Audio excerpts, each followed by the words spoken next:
L'histoire que vous allez écouter est une magnifique histoire de vengeance et de romance. S'il vous plaît, si l'histoire vous plaît, abonnez-vous à la chaîne et commentez pour nous dire d'où vous regardez cette vidéo. Merci de nous suivre. Comment une bombe pareille peut être avec ce vieux? La voix du jeune homme a percé le brouhaha du vendredi soir au bistrot de Jean, à Lyon. Une odeur de bière fraîche et de friture flottait dans l'air frais de mars, mêlée au son des conversations animées et au tintement des verres qui s'entrechoquent. Mon nom est Antoine Dubois et j'ai 54 ans. 20 ans chez les fusiliers marins m'ont appris à évaluer les problèmes avant qu'ils ne vous trouvent. Ce soir-là, mes instincts étaient en alerte maximale. Ces 3 étudiants nous observaient, ma femme, Sophie et moi depuis 1 heure, chuchotant et nous montrant du doigt depuis leur table dans le coin, comme des hyènes attendant le bon moment pour attaquer. Sophie a serré ma main sous la table, ses doigts froids contre ma peau. Elle a 49 ans, mais les gens lui en donnent toujours une trentaine. C'est sa façon de prendre soin d'elle. La discipline qu'elle a apprise avec moi au fil des ans, la confiance qui brille dans ses yeux verts. Ce soir-là, elle portait cette robe bleue qui met en valeur ses yeux, ses cheveux auburn reflétant les lumières jaunâtres du bar, comme un feu dansant dans l'obscurité. Après 26 ans de mariage, elle me coupe encore le souffle. Mais cela m'inquiète aussi. Une femme comme Sophie attire toujours l'attention. Et toute attention n'est pas la bienvenue. Surtout quand elle vient de gamins gâtés qui n'ont jamais entendu le mot non de leur vie. « Prête à y aller, ma chérie ?» ai-je demandé, gardant ma voix ferme mais assez basse pour qu'elle seule puisse entendre. Ma main calculait déjà la distance jusqu'à la sortie, comptant le nombre de pas, d'obstacles. Les vieilles habitudes de survie ont la vie dure. Le plus bruyant des jeunes, un blond avec une casquette à l'envers, s'est levé lorsque nous sommes passés près de leur table. Le mouvement était délibéré, calculé. Il voulait être vu, il voulait provoquer une scène.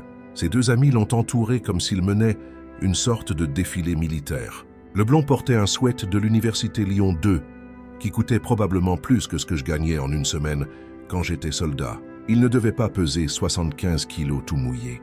Mais il se comportait comme si le monde lui appartenait.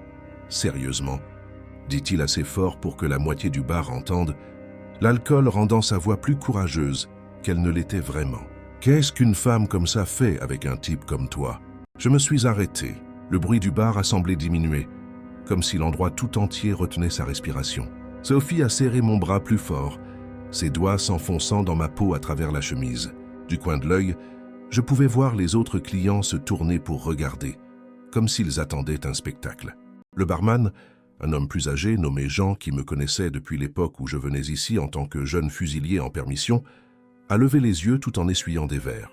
Il y avait une expression d'inquiétude sur son visage, comme s'il savait que la soirée était sur le point de prendre une tournure que personne ne souhaitait. Elle doit lui changer ses couches. Le 2e jeune est entré dans la conversation, sa voix chargée de venin et d'alcool bon marché. Celui-ci était plus trapu, portant une veste d'une équipe de sport d'une école privée.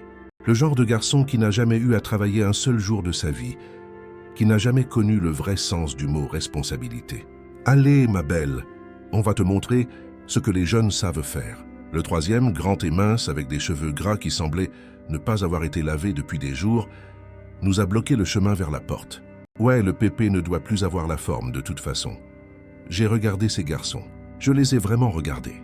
Des mains douces qui n'avaient jamais tenu quelque chose de plus lourd qu'une manette de jeu vidéo. Des jeans de marque qui coûtaient le salaire mensuel d'un travailleur ordinaire. Le genre de jeunes qui n'avaient jamais donné un vrai coup de poing de leur vie, mais qui avaient juste regardé trop de films et se prenaient pour des durs. Mais il y avait autre chose. Quelque chose qui me dérangeait au-delà de l'arrogance juvénile. C'était la façon dont ils regardèrent Sophie. Ce n'était pas de l'admiration ou même du désir ordinaire. C'était de la possession, comme si elle était un objet qu'ils pouvaient simplement prendre s'ils décidaient qu'ils le voulaient. « Oui, bien sûr, gamin », dis-je en hochant lentement la tête. Sophie me connaît assez pour reconnaître ce ton. C'est le même que j'utilisais quand j'avais affaire à des recrues qui pensaient en savoir plus que l'instructeur. Calme, patient, dangereux. Le jeune blond a confondu ma retenue avec de la faiblesse. Il a bombé le torse comme un coq se préparant à une bagarre, ses amis riant derrière lui comme un public payé pour l'encourager. Qu'est-ce que ça veut dire, l'ancêtre? Sa voix était plus forte maintenant, essayant d'attirer plus d'attention. Rien, dis-je, mais mon esprit passait déjà en mode tactique. On s'en va, c'est tout. Mais alors que Sophie et moi nous dirigions vers la sortie, je pouvais les sentir derrière nous. L'énergie dans la pièce avait complètement changé. Ce qui avait commencé comme une soirée de célébration tranquille avait maintenant la tension électrique d'une opération militaire sur le point de mal tourner. Jean m'a regardé et a secoué légèrement la tête, comme s'il s'excusait pour ce que son établissement allait voir. Quelque chose me disait que cette nuit n'était pas terminée. C'était le même instinct qui m'avait gardé en vie pendant 2 décennies de service militaire, cette sensation dans le ventre qui apparaît quand on sait que le danger approche. 20 ans plus tôt, j'aurais géré ça différemment. À l'époque où j'étais le sergent Dubois, enseignant le combat au corps à corps à la base des fusiliers marins de Toulon, j'avais moins de patience pour le manque de respect. À cette époque, un gamin comme ce blond aurait appris sa leçon d'une manière beaucoup plus directe et douloureuse. Mais Sophie a changé ça. Elle m'a appris que la vraie force ne consiste pas à se prouver à chaque petit con qui se croit dur. Il s'agit de protéger ceux qui comptent sans s'abaisser à leur niveau. Je l'ai rencontrée en 1998, juste après ma 3e mission à l'étranger. Elle travaillait comme infirmière à l'hôpital d'instruction des armées Sainte-Anne, s'occupant de gars comme moi, qui revenaient en portant plus que de simples sacs à dos. Nous revenions avec des cicatrices invisibles, des souvenirs qui nous réveillaient au milieu de la nuit, le poids de décisions qui avaient changé des vies pour toujours. La première fois que je l'ai vue, elle tenait la main d'un vieux vétéran de la Seconde Guerre mondiale, alors qu'il pleurait à cause de cauchemars qui ne le quittaient jamais. Il y avait quelque chose dans la façon dont elle le réconfortait, un mélange de force et de douceur que je n'avais jamais vu auparavant. C'est là que j'ai su qu'elle était différente. Nous nous sommes mariés 1 an plus tard, lors d'une cérémonie simple à la chapelle de la base. Sophie voulait des enfants, et moi aussi, mais ça n'est jamais arrivé pour nous. Les médecins n'ont jamais pu expliquer exactement pourquoi. Peut-être que c'était les années d'exposition à des produits chimiques pendant le service militaire. Peut-être que c'était juste le destin. Au lieu de laisser cela nous détruire, nous nous sommes consacrés l'un à l'autre.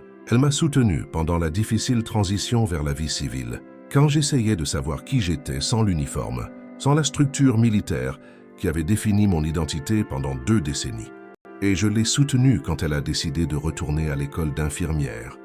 Puis pendant son master en gestion hospitalière, qu'elle a suivi les week-ends tout en travaillant à temps plein. Maintenant, elle dirige l'unité de traumatologie de l'hôpital de la Croix-Rousse, l'une des meilleures professionnelles dans son domaine dans toute la région. Ce soir devait être spécial. Sophie venait d'être promue chef de service après 5 ans d'efforts. Et nous fêtions ça au bistrot de Jean, parce que c'est là que nous avions eu notre premier rendez-vous il y a plus de 20 ans. Même table dans le coin, même foule du vendredi soir, même barman qui se souvenait de nous quand nous étions jeunes et sans argent, quand je m'adaptais encore à la vie civile et que Sophie terminait ses études. Mais ces étudiants nous observaient toute la soirée. Je les ai remarqués quand nous sommes entrés. La façon dont leur conversation s'est arrêtée quand Sophie a enlevé son manteau, révélant la robe que je lui avais achetée comme cadeau de promotion. La façon dont ils se sont donné des coups de coude et ont ricané comme des écoliers regardant un magazine. La façon dont le blond n'arrêtait pas de tendre le cou pour mieux la voir, sans aucun respect ni discrétion. J'ai déjà vu ce regard dans des bars à l'étranger, quand un soldat ivre décidait qu'il voulait quelque chose qui ne lui appartenait pas. Ça finissait toujours de la même manière, avec quelqu'un apprenant une leçon douloureuse sur le respect. Sophie l'a aussi remarqué, mais elle a l'habitude d'attirer l'attention. 26 ans de mariage, et elle fait encore tourner les têtes partout où elle va. Normalement, je le prends comme un compliment, une confirmation que je suis un homme chanceux. Ce soir, cela semblait différent, plus prédateur. Ce ne sont que des enfants, a-t-elle murmuré quand elle m'a vu les observer plus attentivement. Ignore-les. Mais alors que nous étions assis à partager une assiette de crevettes, je pouvais entendre des bribes de leur conversation. Quelque chose sur du gâchis pour un vieux, et je parie qu'elle rêve d'un vrai coup. Le genre de conversation qui dépasse les bornes, qui transformait ma femme en un objet pour leur divertissement. Le jeune blond s'est levé pour aller aux toilettes et a dû passer juste à côté de notre table. Il a délibérément ralenti, a regardé Sophie de haut en bas comme si elle était un morceau de viande chez le boucher, puis lui a fait un clin d'œil avec un sourire qui m'a rappelé tous les prédateurs que j'avais rencontrés pendant mes années de service. Sophie a détourné le regard, mal à l'aise pour la première fois de la soirée. Ses joues sont devenues rouges, non pas de flatterie mais de gêne. C'est là que j'ai su que nous partions, non pas parce que j'avais peur de 3 étudiants ivres, mais parce que Sophie méritait mieux que de passer la célébration de sa promotion à écouter leurs insanités. Je savais bien qu'ils ne laisseraient pas les choses se terminer ainsi. Les garçons comme eux ne le font jamais.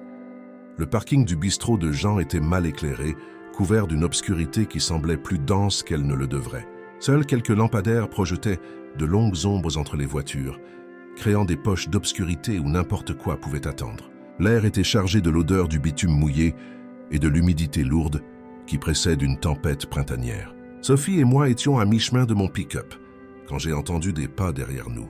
Pas les pas nonchalants de quelqu'un sortant du bar, mais des pas délibérés, mesurés, de quelqu'un essayant d'être furtif mais échouant à cause de l'alcool. « Hé, où est-ce que vous allez ?» La voix du blond a résonné sur l'asphalte, chargée d'un faux courage liquide. On n'avait pas fini de discuter. Je me suis arrêté. La main de Sophie a trouvé la mienne automatiquement, comme toujours quand elle est nerveuse. Ses doigts tremblaient légèrement, et je pouvais sentir son pouls s'accélérer à travers sa peau. En 26 ans ensemble, elle m'a vu gérer exactement 3 bagarres. À chaque fois, c'était terminé avant même d'avoir commencé. Mais Sophie savait que quand je m'arrêtais de marcher comme ça, quelque chose de sérieux allait se produire. « Antoine », dit-elle doucement, sa voix presque un murmure. « On s'en va. » Je me suis retourné lentement. Les 3 étaient là, sous les lumières jaunâtres du parking, se pavanant comme s'ils étaient les maîtres du monde. Le blond tenait son téléphone à la main, enregistrant probablement ce qu'il pensait être son grand moment de gloire, un autre contenu à poster sur les réseaux sociaux pour impressionner ses amis. Le problème, c'est que, dit le trapu à la veste d'équipe, en faisant un pas en avant comme s'il était le chef d'un gang, on pense que ta femme voudrait peut-être passer du temps avec de vrais hommes. Le grand et mince a ri. Un son désagréable qui a résonné sur les murs du parking. Ouais, avant qu'elle oublie ce que c'est. C'est là que quelque chose a changé en moi.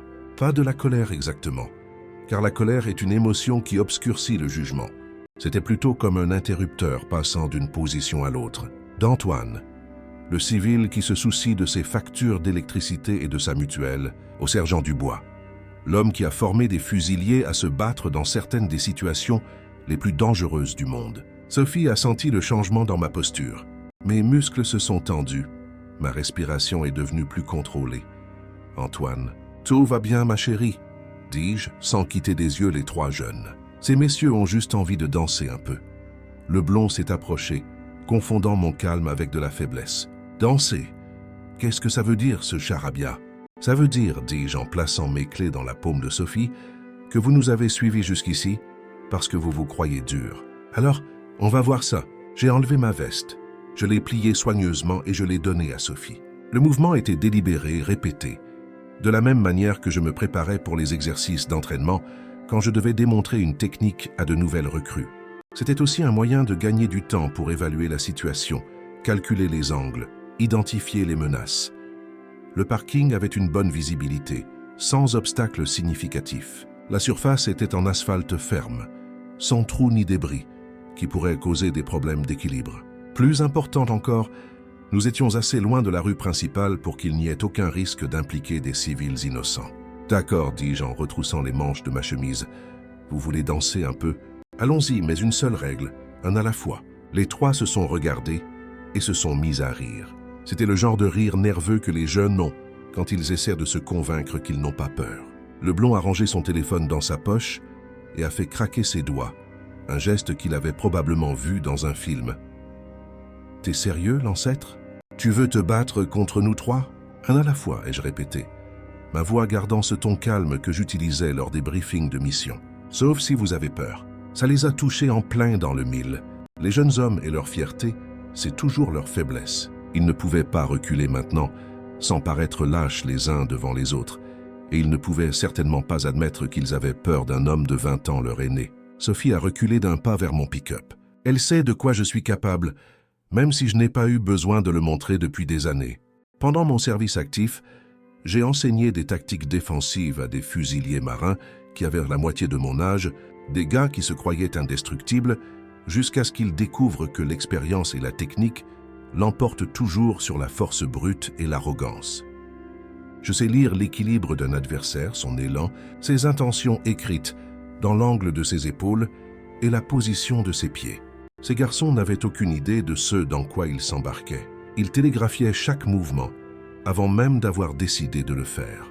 Le blond a fait rouler ses épaules, se préparant à avancer. Les deux autres l'ont flanqué, pensant que le nombre leur donnerait un avantage. Ce qu'ils ne comprenaient pas, c'est que 20 ans d'entraînement ne disparaissent pas simplement parce que vous portez des vêtements civils et que vous avez quelques rides au coin des yeux. En fait, avec l'âge vient la patience. Et la patience est la différence entre un jeune furieux qui lance des coups de poing sauvages et un vétéran qui sait exactement quand et comment bouger. Le blond est venu sur moi en premier, exactement comme je savais qu'il le ferait. Les étudiants mènent toujours avec leur ego, jamais avec la stratégie. C'est pour nous avoir traités de gamins, Pépé, a-t-il crié, armant ce qu'il pensait probablement être un crochet du droit dévastateur. Je l'ai regardé annoncer son coup de poing, pendant ce qui a semblé être 3 secondes entières. Son poids s'est déplacé sur son pied arrière, son épaule est tombée, tout son corps se tordant comme un ressort. C'était un cas d'école, si évident que n'importe quel instructeur de combat de base aurait pu le voir venir à des kilomètres. Chez les fusiliers marins, on dit que l'adrénaline fait tout paraître au ralenti et que vous pouvez voir exactement ce qui arrive. Mais cela ne fonctionne que si vous avez été entraîné à utiliser l'adrénaline, pas à être contrôlé par elle. J'ai fait un pas vers la gauche, juste ce qu'il fallait. Son poing a sifflé près de mon oreille, emportant tout son élan. Le gamin avait mis tout ce qu'il avait dans ce coup, comptant sur le fait de toucher mon visage pour arrêter son mouvement vers l'avant. Quand il n'a touché que de l'air, la physique a pris le dessus. Il a trébuché vers l'avant, déséquilibré, les bras tournoyants pour tenter de retrouver son équilibre. Je n'ai même pas eu besoin de le pousser. Je me suis juste écarté et je l'ai laissé se frapper le visage contre le mur de briques du bistrot de Jean. Le son était comme celui d'un melon mûr frappant le béton. Un son humide et définitif qui a résonné dans le parking et a même fait reculer instinctivement ses amis. « Hugo !» a crié le jeune trapu à la veste d'équipe, courant pour aider son ami. Mais Hugo était déjà hors jeu. Il a glissé le long du mur, du sang coulant de son nez cassé, essayant de comprendre ce qui venait de se passer. « Mon visage !» a-t-il murmuré entre ses lèvres fendues, ses mots indistincts. « Tu m'as cassé le nez. »« Tu t'es cassé ton propre nez », dis-je en essuyant une poussière imaginaire de ma chemise. Je me suis juste écarté. Le garçon à la veste d'équipe, j'avais entendu le blond l'appeler Mathieu plusieurs fois pendant la soirée, m'a regardé avec des yeux différents. Une partie de l'arrogance avait disparu, remplacée par quelque chose qui ressemblait étrangement à de la peur. Mais il était encore assez jeune pour penser qu'il pouvait sauver la situation. « Tu as eu de la chance avec Hugo », a dit Mathieu en levant sa veste comme un boxeur se préparant pour un combat. « Mais j'ai joué au rugby au lycée. »« Tant mieux pour toi, dis-je, adoptant une posture détendue mais équilibrée. Le rugby t'apprend à courir en ligne droite contre des gens qui courent aussi en ligne droite. Ici, c'est différent. » Mathieu a baissé l'épaule et a chargé comme s'il allait faire un plaquage, exactement comme je m'y attendais. Des tactiques de rugby de lycée contre quelqu'un qui a passé 2 décennies à former des fusiliers marins au combat au corps à corps. Ça aurait été drôle si ce n'était pas si prévisible. J'ai attendu qu'il soit à 2 pas de moi, puis j'ai saisi ses bras tendus et j'ai utilisé son propre élan pour le faire pivoter sur le côté. Un principe de base des arts martiaux que j'avais enseigné des centaines de fois, rediriger la force au lieu de s'y opposer.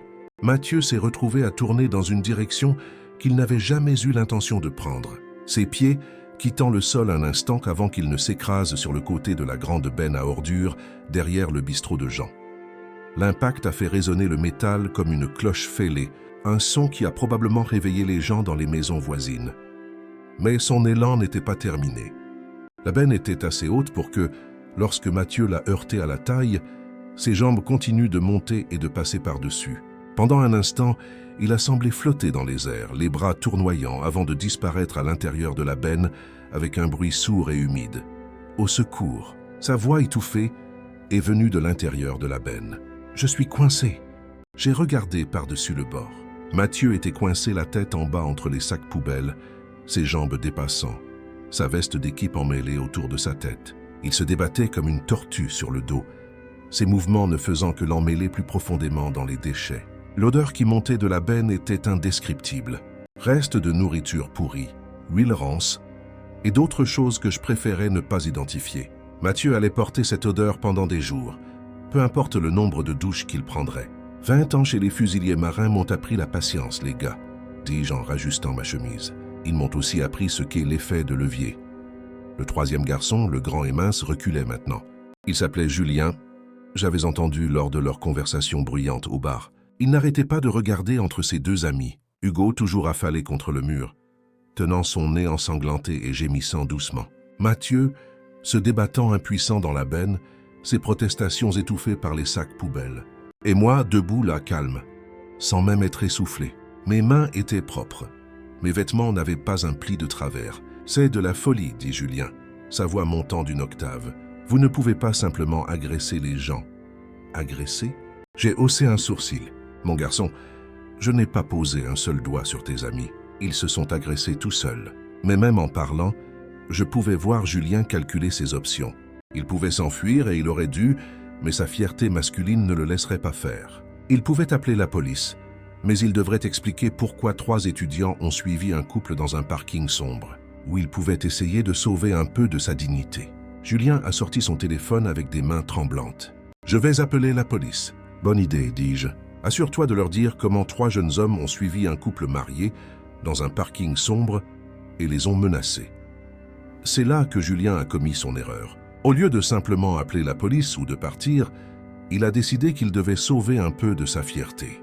Tout en faisant le malin à propos de l'appel à la police, il armait également un coup de poing sournois, pensant qu'il pourrait me surprendre pendant que je ne regardais pas. Mais chez les fusiliers marins, on apprend à tout observer en même temps.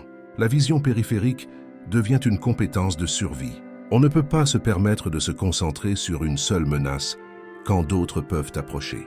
Julien a lancé un coup de poing désordonné, une frappe violente visant le côté de ma tête. Je me suis légèrement baissé et son poing a frappé en plein le rodateur derrière moi. Le craquement de ses phalanges heurtant la fonte a résonné dans le parking comme des branches sèches qui se brisent. Julien a crié, non pas un hurlement ou un rugissement, mais un cri aigu de pure agonie qui a probablement réveillé la moitié du quartier. Il a serré sa main droite contre sa poitrine, des larmes coulant sur son visage, alors que la réalité de la situation commençait enfin à pénétrer son esprit embrumé. « Ma main », a-t-il gémi comme un petit enfant. « Vous m'avez cassé la main. Tu t'es cassé ta propre main, dis-je. » De la même manière que j'expliquais les conséquences aux nouvelles recrues qui faisaient de mauvais choix pendant l'entraînement. Tu as frappé un horodateur. À ce moment-là, des gens sortaient du bistrot de Jean pour voir ce qui se passait. Jean, le barman, se tenait à la porte, secouant la tête comme s'il n'était pas surpris du résultat. Quelques autres clients filmaient les conséquences avec leur téléphone, postant probablement déjà sur les réseaux sociaux.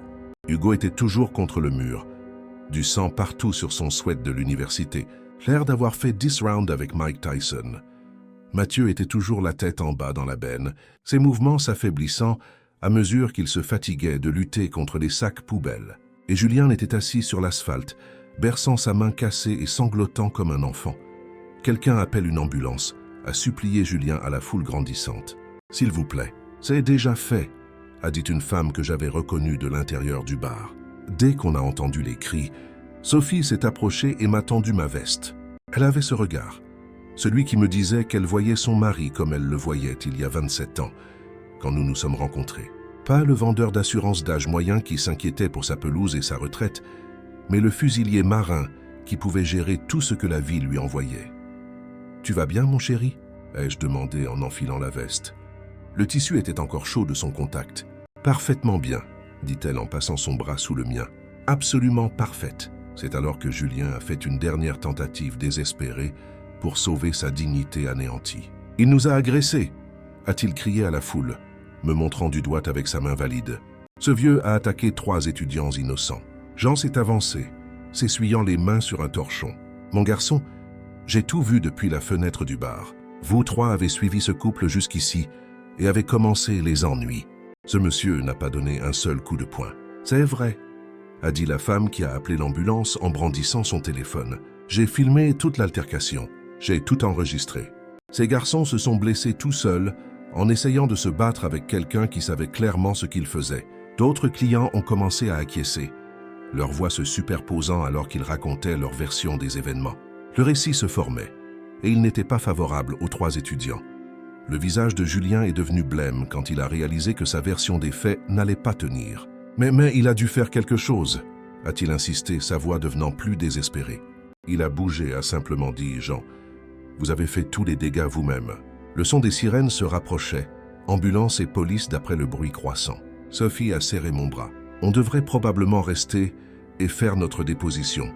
C'est ce que je comptais faire, dis-je. La vérité est toujours la meilleure défense. La vérité commençait à s'imposer à ces trois jeunes. Ils avaient cherché la bagarre avec quelqu'un qu'ils supposaient être une cible facile et, au lieu de cela, s'étaient humiliés devant des témoins. Pire encore, ils l'avaient fait en étant filmés sous plusieurs angles. Mathieu a finalement réussi à sortir de la benne, mais sa veste d'équipe était ruinée, et il était couvert de tout ce qui pourrissait là-dedans. Il sentait la vieille nourriture et la honte, une odeur qui mettrait probablement des jours à quitter sa peau. « Ce n'est pas fini !» a murmuré Hugo entre ses lèvres enflées, mais il n'y avait aucune conviction dans ses paroles. Juste la plainte amère de quelqu'un qui venait d'apprendre une dure leçon sur le respect. « Si, c'est fini, dis-je. C'était fini avant même d'avoir commencé. » L'ambulance est entrée dans le parking, suivie de 2 voitures de police. Leurs lumières rouges et bleues peignaient tout d'une lueur surréaliste, comme une discothèque de l'enfer. Alors que les ambulanciers commençaient à examiner les 3 étudiants, je pouvais voir la prise de conscience sur leur visage. Ils allaient devoir l'expliquer à leurs parents, à leurs amis, à leurs professeurs, à leurs colocataires, comment ils avaient été humiliés par un homme de 54 ans qui n'avait même pas levé le poing. Ils allèrent devoir vivre avec cette histoire pour le reste de leur vie. Sophie avait raison sur une chose, ce n'était certainement pas comme ça que nous avions prévu de terminer notre dîner de célébration, mais d'une certaine manière, cela semblait être exactement comme ça devait se terminer. La capitaine Leclerc a pris nos dépositions pendant que son partenaire, le lieutenant Martin, s'occupait des 3 étudiants. Je connaissais Leclerc depuis des années, grâce à mon travail avec des groupes de soutien aux vétérans à l'hôpital où travaillait Sophie. C'était une policière compétente, qui ne se laissait pas berner par des histoires dramatiques. Elle a écouté mon récit avec un intérêt professionnel, jetant occasionnellement un coup d'œil aux vidéos des téléphones que les témoins avaient volontairement fournis.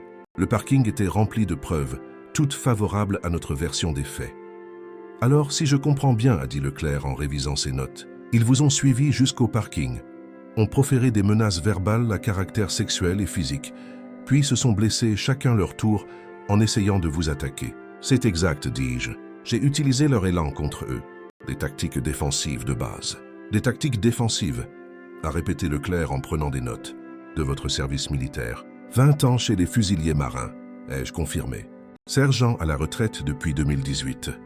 Sophie était à mes côtés, tenant toujours ma main. Je pouvais sentir sa fierté dans la façon dont elle serrait mes doigts chaque fois que je répondais à une question. Après tant d'années à n'être que le mari de l'infirmière en chef, c'était étrange d'être à nouveau vu comme le soldat que j'étais autrefois. Près de l'ambulance, les 3 garçons recevaient des soins. Hugo avait besoin de points de suture au nez et au front, son visage ressemblant à une carte routière de coupures et d'échymoses. La main de Julien était définitivement cassée, probablement à plusieurs endroits, à en juger par son gonflement et sa couleur violette. Mathieu était presque indemne physiquement, mais il puait toujours les ordures et sa dignité était en lambeaux. Le problème, c'est que, a dit le lieutenant Martin, s'approchant de l'endroit où il interrogeait les jeunes, leurs histoires ne correspondent pas à ce que les témoins ont vu. Comment ça ? A demandé Leclerc.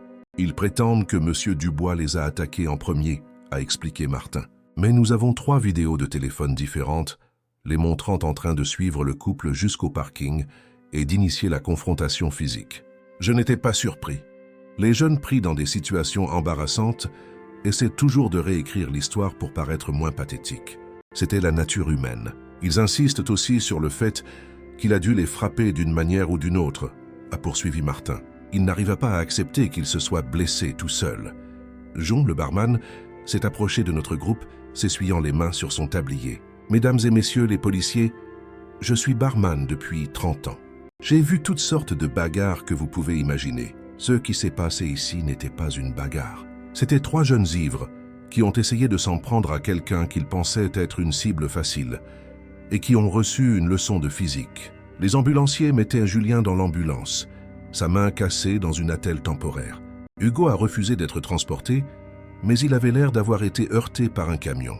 Mathieu était interrogé séparément par un 3e policier arrivé en renfort. « On peut y aller ?» a demandé Sophie. Leclerc a hoché la tête. « Nous avons vos coordonnées si nous avons besoin de quoi que ce soit d'autre, mais honnêtement, cela semble être une affaire classée. 3 individus alcoolisés ont harcelé un couple puis se sont blessés en tentant de les agresser. En nous dirigeant vers mon pick-up, j'entendais la voix de Julien depuis l'ambulance, parlant au téléphone avec quelqu'un, probablement ses parents, à en juger par le ton défensif et désespéré. « Maman, tu ne comprends pas, disait-il. Ce vieux, il devait être une sorte d'expert en arts martiaux, ou quelque chose comme ça. Il nous a détruits sans même essayer. » Sophie a ri doucement. « Expert en arts martiaux ? » ?»« Presque, » dis-je en lui ouvrant la porte. « Juste un vieux soldat qui se souvient encore de quelques trucs. » Alors que je démarrais le moteur, Mathieu est passé devant notre pick-up, puant toujours les ordures, sa veste d'équipe ruinée sur le bras. Il a regardé à travers le pare-brise vers moi, avec quelque chose qui ressemblait à du respect mêlé de peur. C'était une expression que je reconnaissais de mes jours d'instructeur. Hugo était adossé à la voiture d'un ami, tenant des mouchoirs sur son nez qui saignaient encore, parlant rapidement au téléphone. À chaque quelques mots, il faisait un geste dans ma direction, essayant probablement d'expliquer à quelqu'un comment il avait été humilié. « Ils se souviendront de cette nuit pour le reste de leur vie », a dit Sophie alors que nous quittions le parking. « Tant mieux, dis-je. Peut-être que la prochaine fois, ils réfléchiront à 2 fois avant de harceler quelqu'un. » Mais j'avais le sentiment que les conséquences pour ces 3-là ne faisaient que commencer. À l'ère des réseaux sociaux et des vidéos virales, l'humiliation publique ne reste pas confinée à un parking de Lyon. 2 semaines plus tard, Sophie m'a montré la vidéo sur son téléphone pendant le petit déjeuner. L'arôme de café frais flottait dans la cuisine, mêlé à l'odeur de pain grillé et à la douce lumière d'un dimanche matin. « Chérie, il faut que tu vois ça », dit-elle, retenant à peine son rire. Le clip avait plus de 2 millions de vues sur diverses plateformes de médias sociaux. Quelqu'un avait compilé les 3 vidéos des témoins en un seul montage, avec des ralentis et des commentaires pleins d'esprit. Le titre disait « 3 fils à papa de la fac prennent une leçon par un pépé fusilier marin, sans qu'il ne lève le petit doigt. » Je me suis regardé m'écarter, calmement, pendant que Hugo se fracassait le visage contre le mur de briques. Puis le plongeon spectaculaire de Mathieu dans la benne à ordures est passé au ralenti avec une musique de film d'action dramatique. Enfin, la rencontre de Julien avec l'horodateur, son cri résonnant sur des arrêts sur image, de son expression choquée. « C'est partout », a dit Sophie en faisant défiler les commentaires. Twitter, Instagram, TikTok. Quelqu'un en a même fait un mème. Les commentaires étaient brutaux pour les 3 étudiants. « Imagine être si nul que tu te fais battre par la physique. » C'est « Mecs se prenaient vraiment pour des durs. Le fusilier marin n'a même pas transpiré. » Quand les grandes gueules se prennent un retour de « bâton », le respect, ça se gagne. Ça ne s'exige pas. Mais les conséquences réelles étaient plus profondes que les moqueries sur les réseaux sociaux. Sophie avait appris par ses relations à l'hôpital que les 3 garçons avaient été identifiés par des étudiants de l'université Lyon 2 qui les avaient reconnus dans la vidéo. Leur nom complet, leurs résidences universitaires, leurs comptes de réseaux sociaux, tout était désormais public. Internet avait fait sa magie de détective collectif et il n'y avait nulle part où se cacher. L'université avait ouvert une enquête disciplinaire après que la vidéo soit devenue virale. Apparemment, le harcèlement de membres de la communauté nuisait à la réputation de l'institution, surtout lorsqu'il était capturé en vidéo haute définition et partagé des millions de fois. Hugo et Mathieu risquaient une suspension. Julien était déjà en sursis académique pour d'autres infractions et cet incident l'a poussé vers l'expulsion pure et simple.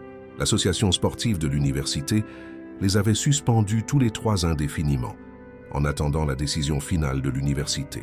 La même organisation qui leur avait appris qu'ils étaient intouchables se distançait maintenant d'eux, aussi vite que possible, craignant que l'association puisse nuire à ses programmes de financement. « Regarde celui-là », dit Sophie, en me montrant un commentaire de quelqu'un qui prétendait les connaître personnellement. Ces gars se comportaient comme s'ils possédaient le campus. Maintenant, ils ne pouvaient plus se montrer nulle part sans que les gens se moquent d'eux. La vidéo virale était devenue une étude de cas sur les conséquences modernes. Tous les services de sécurité des campus de la région l'utilisaient dans leur présentation sur le harcèlement et l'agression. Chaque instructeur de self-défense l'a montré pour démontrer comment un entraînement approprié pouvait neutraliser les menaces sans violence. 3 jeunes hommes qui avaient commencé la soirée en pensant qu'ils allaient humilier un couple plus âgé avaient plutôt fourni à Internet des semaines de divertissement à leurs propres dépens. Mais il y a eu un rebondissement que ni Sophie ni moi n'attendions. 3 mois après l'incident, je faisais la queue au supermarché quand j'ai senti quelqu'un me taper sur l'épaule. Je me suis retourné et j'ai trouvé Hugo, le garçon blond qui avait tout commencé au bistrot de Jean.